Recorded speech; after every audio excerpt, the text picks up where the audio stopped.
The stupidest thing I ever did was fall in love with my best friend. The second stupidest was pretending to be someone else just to talk to him. It started as a joke, at least that is what I told myself. A late-night dare to my own lonely heart. I created an anonymous account, sent him a message, and suddenly I had his attention in a way I never did when I was just me, Ethan. His name felt like a forbidden prayer, one I whispered only when no one could hear. He was golden in every sense and kiss skin, easy laughter, the boy every girl wanted and every guy secretly envied. And me? I was Alex, the invisible one, the boy who blended into locker-lined hallways like a smudge in the background of his movie-perfect life. Except online. Behind the mask of a username and a borrowed persona, I wasn't Alex the nobody. I was someone Ethan could open up to, someone he laughed with at 2 in the morning. Someone he trusted with his doubts, his fears, his dreams. Every message carved me deeper into a trap I'd built with my own hands. And I knew it was only a matter of time before everything came crashing down. High school in our small Ohio town was a place where secrets grew like weeds in the cracks of concrete. Everyone knew everyone, or at least they thought they did. The Friday night football games, the gossip at diner booths, the whispered rumors about who was dating who. Privacy was a myth, which made Ethan's messages to me all the more dangerous. Because Ethan wasn't supposed to talk about feeling trapped. He wasn't supposed to admit he hated the pressure of being the golden boy, or that sometimes he wondered what it would feel like to hold another boy's hand. And he definitely wasn't supposed to say those words that made my chest burn and my fingers tremble as I read them on the glowing screen. I think I'm falling for you. He didn't know he was falling for a lie. I still remember the first time I saw him after that message. The hallways were chaos, students spilling from class to class, but all I saw was Ethan standing by his locker, laughing with his friends. His smile, the same one he'd once confessed online, was his mask cut through me like glass. I wanted to run to him to say, "It's me, the one you've been talking to, the one you trust, the one you, maybe love." But the truth lodged in my throat like a stone. Instead, I shoved my hands deeper into my pockets and walked past, invisible as ever. The story might have ended there, buried in my cowardice, him never knowing. But secrets have a way of slipping through the cracks. And mine was about to explode. It happened at the lake, the place Ethan said was his escape. He went there when the pressure was too much, when he needed to breathe. He told my fake account about it, and one reckless evening I went too. I thought I could stay hidden, just watch him from a distance. But then his voice carried across the still water. "I know you're here." My heart froze. I stepped from the shadows, hoodie pulled tight around my face. His eyes sharp, blue, searching, locked onto mine. "Alex." His tone was disbelief layered with something sharper. I wanted to deny it. God, I wanted to run. But instead, I did the most dangerous thing of all. I told him the truth. "I'm sorry," I whispered, voice trembling like the autumn leaves around us. "It's me. It's always been me." His face shifted, shock, anger, hurt, betrayal, all of it at once. "You," he said, spitting the word like poison. "You're the one I've been talking to? You, me best friend, you lied to me?" The weight of his disappointment crushed me. My chest felt like it might cave in. "I didn't mean to, don't." His voice cracked like a whip. "Don't say you didn't mean to. You knew exactly what you were doing. You let me." He stopped, jaw tight, eyes wet with something he refused to let fall. "You let me believe in someone who doesn't even exist." I took a step forward. He took one back. "I exist," I pleaded. "The things I said, the things you felt, they're real. I'm real." But his silence was worse than any scream. That night, the world split in two. On one side, Ethan, hurt, betrayed, unreachable. On the other, one with my regret.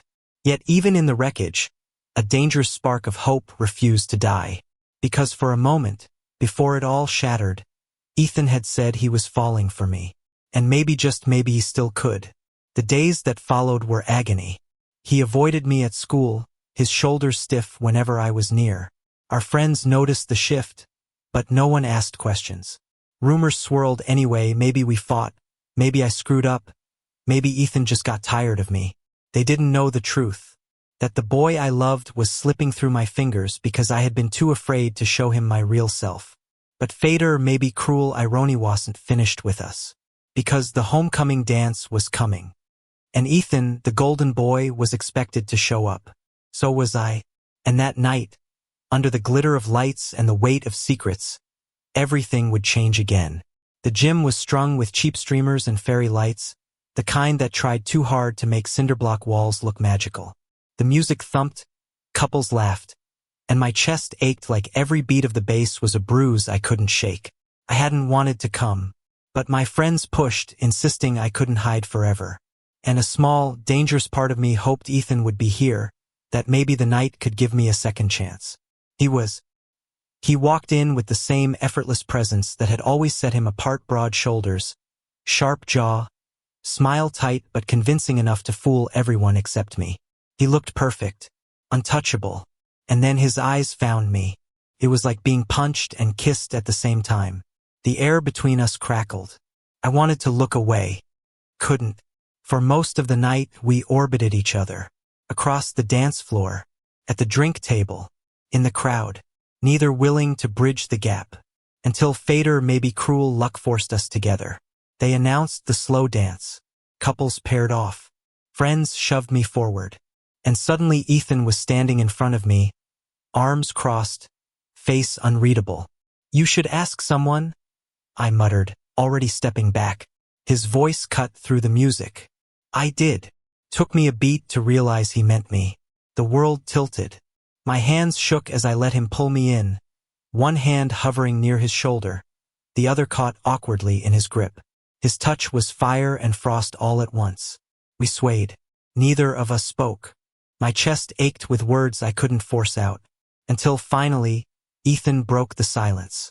"Why, Alex?" His voice was low, almost drowned by the music. "Why lie? Why make me fall for someone who wasn't real?" I swallowed hard. "Because I was scared.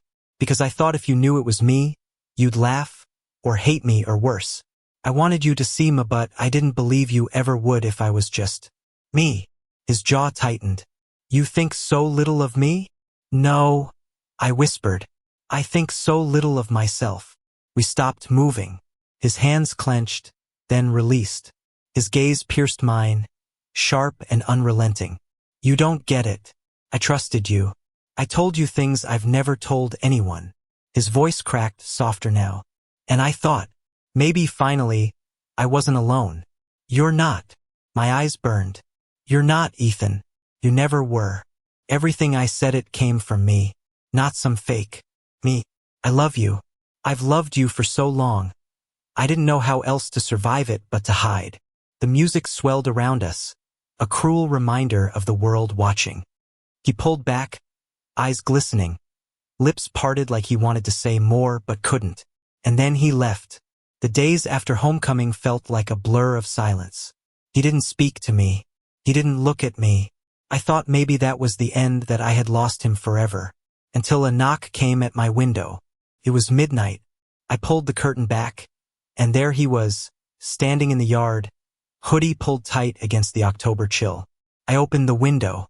"Ethan, come outside," he said. My heart pounded as I slipped out, landing softly on the grass. The night was quiet except for the crickets and the wild rush of my own pulse. He stared at me for a long moment before speaking. "Do you remember what I said? Before I knew it was you." I nodded, throat tight. "You said you were falling." He took a step closer. "I was. I still am." The world stopped. His voice trembled, raw and vulnerable. "I hated you for lying. I hated that you didn't trust me enough to be yourself. But what I hate more is how much I still want you. Because even when you were hiding, you were the one who made me feel seen. You were the one who listened, who cared, who made me believe I could be more than everyone's golden boy." Tears blurred my vision. "I'm sorry. For all of it. For making you doubt yourself. For not being brave enough." He stepped closer, so close I could feel the heat of him, the weight of his gaze. "Then be brave now." My chest seized. "What do you mean?"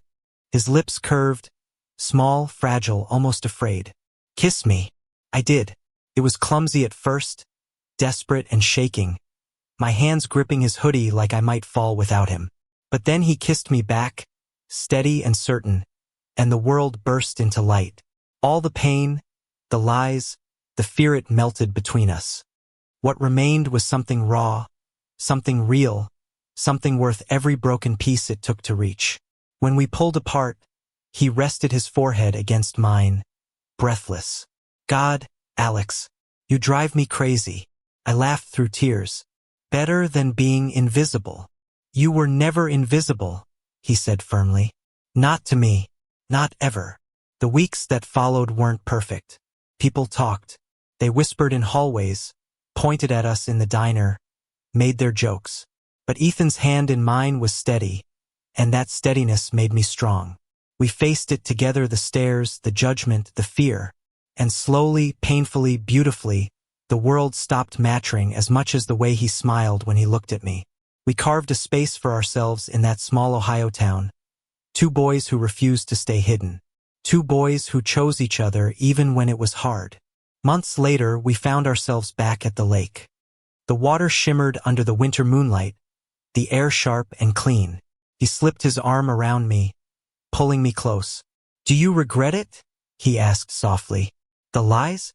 Every second. I looked at him, heart full. But you? Never. He kissed the top of my head, his voice a promise. No more hiding.